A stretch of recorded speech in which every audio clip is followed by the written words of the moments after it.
There comes a morning in a man's life that doesn't look any different from the others. But something inside him feels different. A shift, a quiet rebellion, a moment where the weight of who he used to be collides with the image of who he could become. For years he woke up tired, not from sleep, but from carrying a version of himself he no longer wanted to be. The world saw him as ordinary, forgettable, a name people never remembered, a face people walked past without turning, and for a long time he accepted it. He accepted being the background character in his own life. But on this morning, as he sits on the edge of his bed staring at the shadows on the wall, an uncomfortable truth rises. He is the only one responsible for the life he's living. He remembers the small failures that chipped away at him, the goals he abandoned, the promises he broke to himself, the habits that trapped him, the dreams he put on a shelf because the world convinced him he wasn't good enough. He remembers being overlooked, dismissed, ignored, not because he lacked potential, but because he had stopped trying to prove it.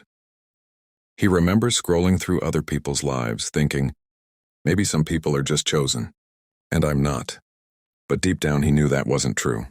He was just waiting for a sign, waiting for a miracle, waiting for the perfect moment to begin. But the truth is, miracles don't come for people who stay asleep. Life doesn't reward intention and only action. And no moment hits harder than the one where you realize your future won't change unless you do. That's the morning he woke up. Truly woke up. Not from sleep, but from the illusion that time would wait for him.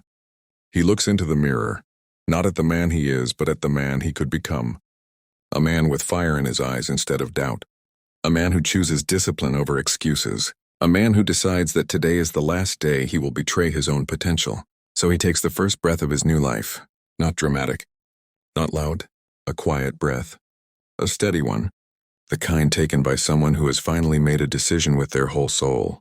Because sometimes, your entire life changes the moment you say, I'm done living like this. This is the moment everything begins. The rebirth. The shift. The awakening of a man who refuses to die as the person he was yesterday. Today, He walks toward a life he will no longer run from.